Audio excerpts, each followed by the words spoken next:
Bonjour à tous, j'espère que vous allez bien. On se retrouve aujourd'hui pour une nouvelle vidéo où on va apprendre la marche au pied à son chien. Je vais vous montrer 3 exercices pour apprendre à votre chien à marcher en laisse sans tirer. C'est parti!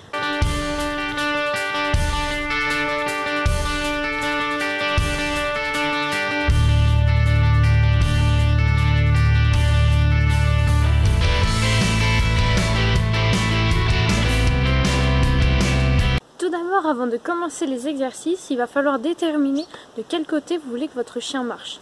Donc en général, on choisit le côté où on est le plus à l'aise. Pour ma part, je suis gauchère et Lascaux marche sur ma gauche. Si vous êtes droitier, vous pouvez inverser.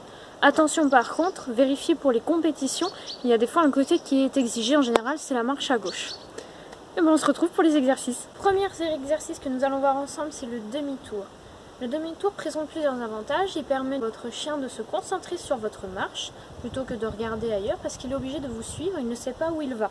Ça vous permet, au lieu de marcher d'un point A à un point B, de pouvoir marcher du coup en étoile. Le chien du coup ne sait pas du tout où vous allez, il est obligé du coup de s'adapter à votre marche. L'autre avantage du demi-tour, c'est qu'il permet au chien, lorsqu'il est un petit peu énervé, un petit peu énergique, de se concentrer plus facilement. À la limite, du coup, on va utiliser le demi-tour plusieurs fois de suite pour pouvoir expliquer à son chien que ça va être un temps de travail. Je vais vous montrer avec Lascaux comment on réalise ce fameux demi-tour.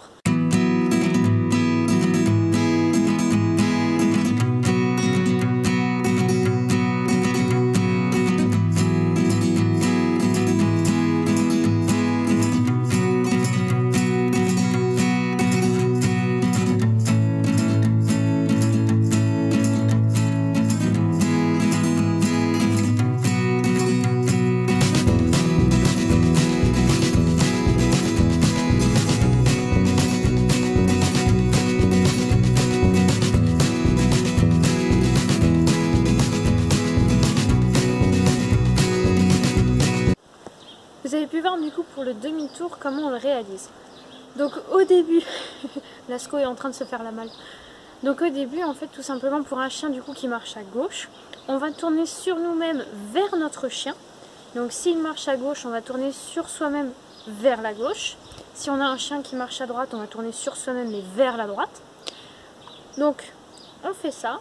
Ensuite, on va passer la laisse dans le dos pour pouvoir changer de main. Et surtout, très important, on fait un pas en avant, ce qui va laisser la place au chien en fait, de pouvoir tourner autour de vous. N'hésitez pas aussi à vous faire aider par une personne extérieure qui pourra voir du coup ce que vous faites et vous corriger en fonction de ça. Donc je vais tourner sur moi-même vers mon chien, comme ceci. C'est très important de comprendre ça parce qu'en fait si on part du mauvais côté, on se trompe forcément et on ne fait pas un demi-tour. On fait autre chose, je ne sais pas quoi, mais ce n'est pas un demi-tour.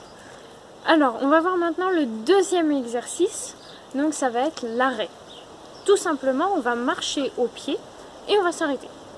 On va voir si notre chien nous suit, s'il est concentré sur nous, s'il s'arrête en même temps sans qu'on ne dise rien, ou si au contraire, il n'est pas du tout concentré et qu'il ne s'arrête pas, et qu'il ne fait pas attention à nous.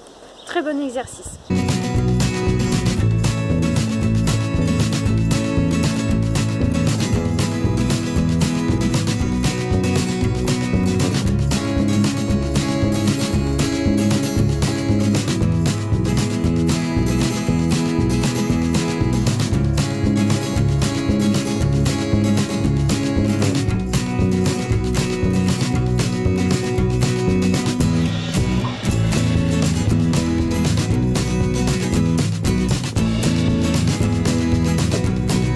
Du coup, ce qu'il faut savoir pour l'arrêt, donc comme vous avez vu, je me suis arrêtée, je n'ai rien dit. C'est important de ne pas nommer l'ordre pour savoir si notre chien est bien concentré sur nous et pas sur notre voix uniquement, sur ce qu'on dit.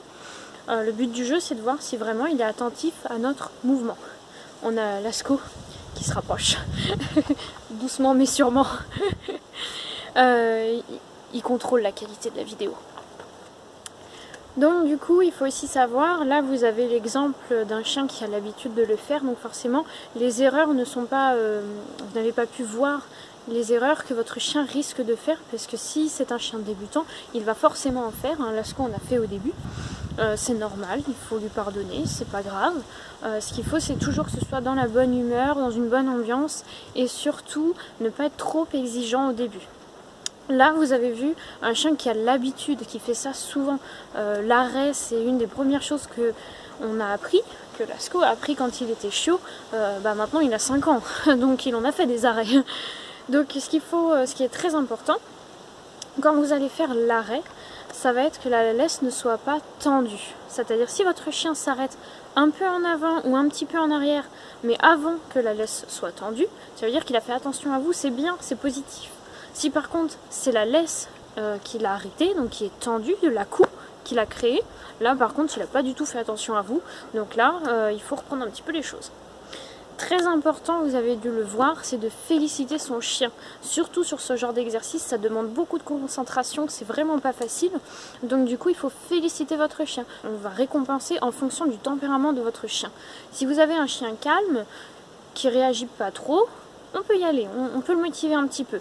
Si par contre vous avez un chien très énergique, qui demande que ça, on va dire pour démarrer et y aller, là par contre on va modérer, on va faire une caresse qui va être plutôt calme, pas trop énergique.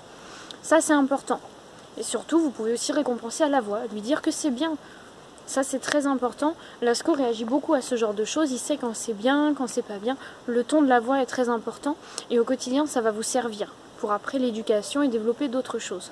On va voir maintenant le dernier exercice. Alors jusque là on a vu la marche au pied, le moment de travail. Mais ce qui est très important aussi c'est les temps de pause. Donc maintenant on va voir comment on fait une transition de travail, d'un temps de travail à un temps de pause. Très important. Ce temps de pause, c'est quoi? Ça va être la marche de balade. La marche de balade, c'est tout simplement sortie de la marche au pied, dire à son chien maintenant qu'il va pouvoir se balader, se détendre. Attention, c'est une marche de balade en laisse, elle n'est pas encore lâchée. Donc il ne peut pas faire tout et n'importe quoi non plus. Il y a encore quelques règles à respecter. Donc je vais vous montrer en vidéo du coup la transition, comment on passe d'une marche au pied à une marche de balade. Et je vais vous évoquer tout de suite les règles d'une marche de balade. Alors première chose, on est toujours décisionnaire de la vitesse et de la direction. Ça c'est très important. C'est pas le chien qui va vous balader, c'est pas lui qui choisit la vitesse non plus, c'est toujours nous. Et l'autre règle très importante, on ne tire pas en laisse. Votre chien a le droit par contre, au début il marchait, donc par exemple pour Lascaux, lui il marche à gauche. Par contre en marche de balade, il a le droit d'être devant moi, de marcher à droite s'il en a envie. Ça, il n'y a pas de souci. Mais il n'a pas à tirer sur sa laisse et il n'a pas à me dire où je dois aller et à quelle vitesse. Ça, c'est toujours le maître qui décide. Ça permet d'avoir une marche de balade quand même un peu plus sereine et d'éviter certains accidents. Je vais vous montrer ça en image.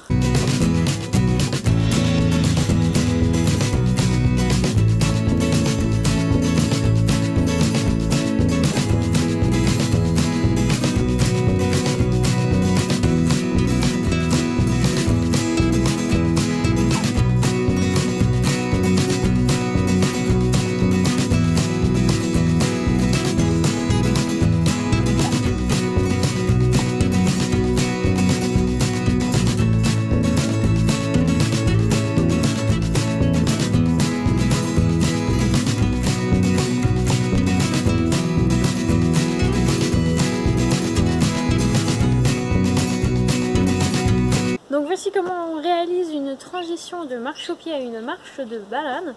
Donc tout simplement, il suffit de choisir un ordre pour indiquer à votre chien quand est-ce qu'on passe de la phase de travail à la phase de détente. C'est très important de lui indiquer à quel moment le travail est fini. Parce que la marche au pied, il y a une notion de durée dans cet exercice-là. Donc il faut dire à votre chien quand l'exercice se termine. Attention, la marche de balade, c'est bien, c'est un moment de détente, mais il ne doit pas faire n'importe quoi afin de ne pas vous mettre en danger. J'espère que cette vidéo vous aura plu, n'hésitez pas à refaire les exercices, alors à peu près 5 à 10 minutes par jour suffisent. Le plus important c'est que ça soit bien réalisé, dans la joie et la bonne humeur, que votre chien apprécie le travail et que vous passiez un beau moment avec lui. Donc on se dit à bientôt pour une nouvelle vidéo, ciao!